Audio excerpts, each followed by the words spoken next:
Salut tout le monde, aujourd'hui on se retrouve dans une nouvelle vidéo sur un sujet que j'avais envie de parler à propos des États-Unis. Et oui, on revient à la normale, tout est écrit sur mon petit papier, c'est être mineur aux États-Unis.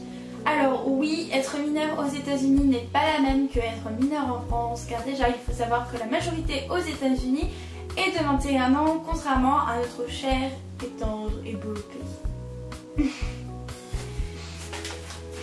Alors, dans cette vidéo, je voulais vous parler surtout des sujets de tout ce qui est bar, conduite, alcool, drogue, réservation pour tout ce qui est hôtel, camping, boîte, mariage, casino, enfin bref, tout ce que vous savez qu'on n'a pas le droit de faire avant notre majorité. Bon, l'avantage de la France, c'est que quand on est majeur, c'est-à-dire 18 ans, nous avons tout d'un coup. Donc on a le permis, on a la possibilité de boire de l'alcool, on a la possibilité de gratter des jeux, de jouer dans des casinos. On a la possibilité de se marier, de voter, on a tout d'un coup, mais alors aux États-Unis ce n'est pas du tout la même. Aux États-Unis c'est complètement différent. Chaque chose a son âge aux États-Unis, donc par exemple le permis c'est 16 ans, par exemple l'alcool c'est 21, voter c'est 18, enfin bref, je vais vous expliquer ça plus en détail. Alors, on va parler un peu d'abord de ce que les au-pairs peuvent être intéressés, c'est au niveau de l'alcool. Donc il faut savoir qu'aux États-Unis, l'alcool c'est 21 ans, que vous voulez en acheter ou en consommer, ça ne change rien. Vous avez le droit d'en consommer moins de 21 ans avec l'autorisation de parentale chez vous. C'est même pour vous dire que certains bars refusent les mineurs, et pas certains en fait. Moi où j'habite, c'est la plupart des bars qui refusent les mineurs. Bon, il y a certains bars underage. Donc underage, il faut savoir que c'est entre 18 et 21 ans. Donc c'est la majorité, non-majorité, tu vois. Et donc du coup, certains bars acceptent à partir de 18 ans, mais bien sûr l'alcool est non autorisé pour ces jeunes-là. Donc du coup, bye bye les soirées bars pour les au-pairs moins de 21 ans. À moins que vous en avez un qui les accepte à côté de chez vous. Comment font les jeunes aux États-Unis? Soit ils se posent en se faisant une petite soirée Starbucks, ou alors ils se posent chez les copains, les copines. Sinon, certains Américains font ce qui s'appelle la fausse ID. Donc ID, c'est la carte d'identité. Donc beaucoup d'Américains font une fausse ID, mais c'est de plus en plus surveillé. Les vigiles regardent bien la carte pour voir si c'est une vraie ou une fausse. Donc moi, je suis très variable, comme on dit.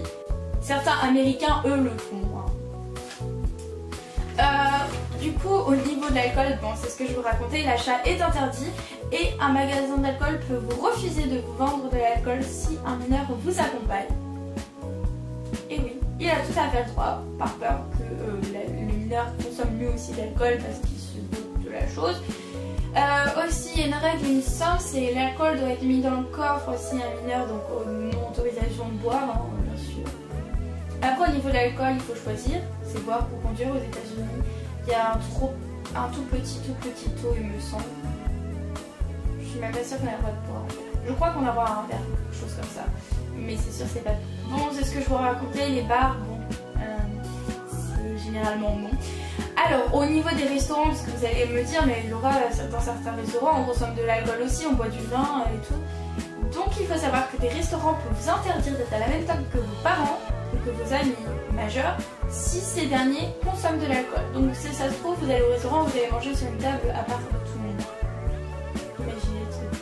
Certains restaurants peuvent vous interdire de venir s'ils savent que vous avez consommé de l'alcool. Ou alors ils peuvent vous interdire de consommer de l'alcool si un mineur est avec vous. C'est what the fuck, on est d'accord. Au niveau de la cigarette, alors là c'est complètement bizarre cette loi. C'est que t'aies 4 ans, que t'as 20 ans, que t'as 90 ans, tu peux fumer. Ça, il n'y a pas de souci. Mais si tu vas acheter des cigarettes, il faut que tu aies au moins 18 ans et dans certains états, il faut même que tu aies 21 ans. Vous allez me dire, what the fuck? On est d'accord. Tu as le droit de fumer à l'âge que tu veux, mais par contre, tu n'as pas le droit d'acheter avant 18 ans. À quoi ça sert? Nous en France, c'est 18 ans, c'est 18 ans. Bon, bien sûr, il y a des mineurs qui fument. Hein.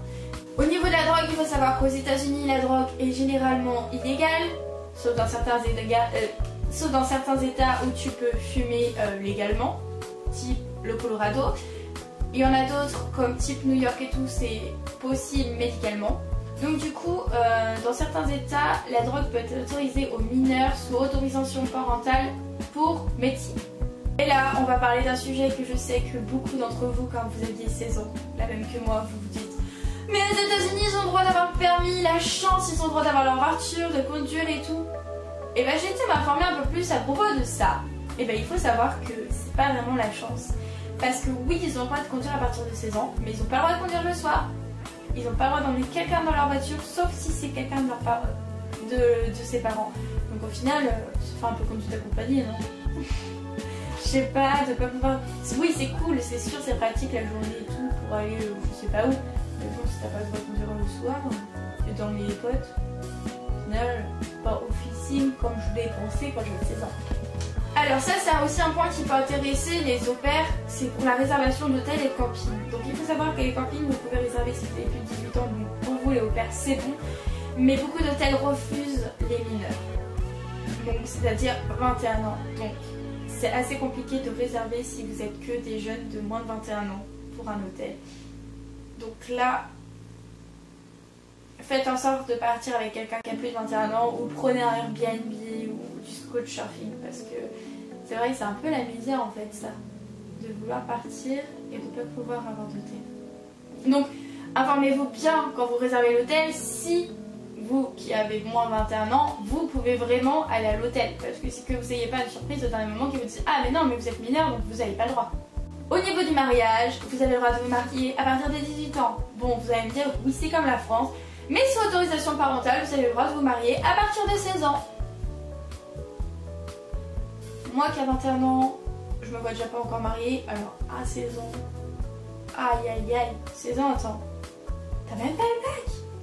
16 ans, je suis même pas sûre que je savais ce que je faisais de ma vie. Alors, bon. Pour voter aux États-Unis, non, il ne faut pas attendre la majorité. Il faut avoir juste 18 ans. Par contre, pour vous présenter en tant que président, il faut avoir au moins 35 ans. Je dis ça, mais je sais même pas quel âge il faut avoir en France pour se présenter pour être président. Si vous le savez, dites-le moi en commentaire. Après, c'est pas dans mon projet de vouloir devenir présidente, mais on sait jamais. Et donc un point que j'ai oublié de parler parce que en fait c'est hyper logique que les au pairs veulent savoir ça. Les boîtes. À quel âge on a le droit d'aller en boîte? Et oui, 21 ans, le même que pour les bars. Donc merci les soirées moins de 21 ans aux États-Unis, c'est-à-dire soirée Starbucks. Non, je dis ça, mais je suis restée 4 mois aux États-Unis en tant que mineure.